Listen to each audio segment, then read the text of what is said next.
I told him that to be strong, and if it's really God's will, it will happen. And, Yes. and now look, we're all here to celebrate this very special occasion, their union. They found each other once again. The separation made them strong, and they had this realization that they are for each other really. And that's an amazing story, di ba?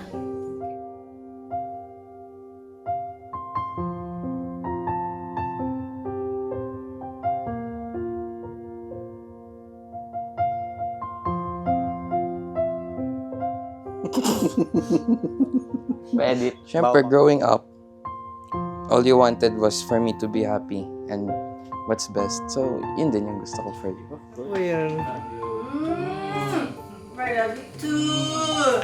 Take it out and read it.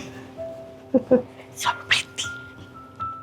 Don't cover your As I face. start the journey in life and become a loving husband, I would like to thank you for holding my hand all these years.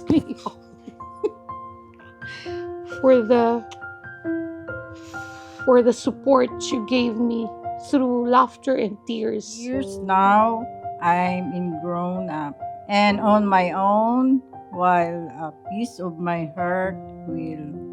Today, a groom, tomorrow, a husband forever, your son, I love you. Love you. I'll always be with you all at home. Ayak ako. Okay. Thank you. You're welcome. I'm happy you're here. I just want you to be happy. I am happy. I know na you've been wanting this all the time. Finally, it happened. Mommy, thank you for everything. Like what this message said, you've been there for me all these years, and I'm happy you're here. I hope Daddy was here too. But Yeah. Ay, kasal na ako. Sure ka ba? Okay lang sa'yo? Okay lang talaga. Diyos ko noon pa, kung saan ka masaya, doon din ako. Thank you, Oo, ma. doon talaga. Kasi Love you. gusto ko rin yung maging masaya ka. Ngayon, happy ako dahil masaya ka at na tuklad na yung wish mo na basta kung ano yung nasa minamati mo sa puso mo, ayan, ano tawag na dininig ng Panginoon yung mga dasal. Maging masaya ka, masaya din ako. Thank you, ma. Love you. Love you.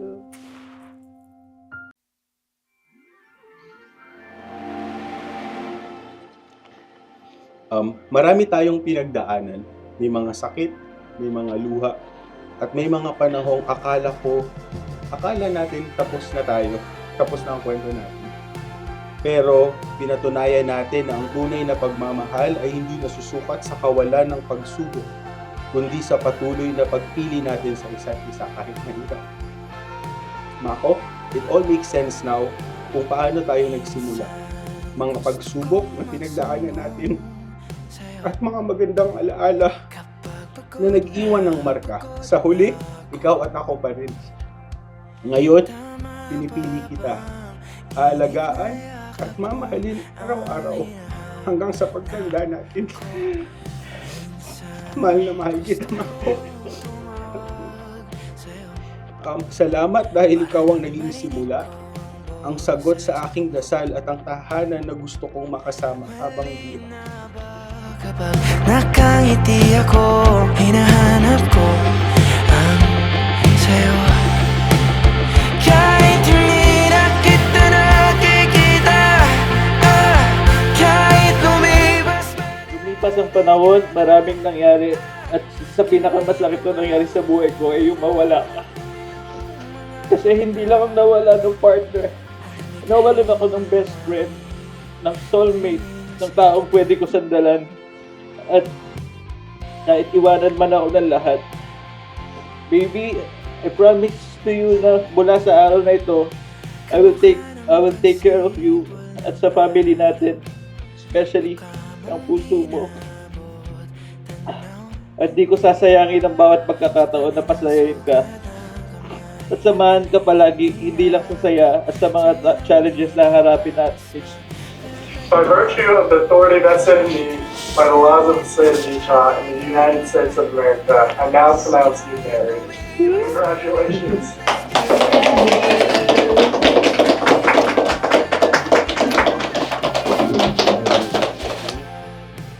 Sa araw na to, kita na. I love you so much. Habang buhay na tayo, ha? Kaya nang iwanan, kapangasawa ko na. Apam!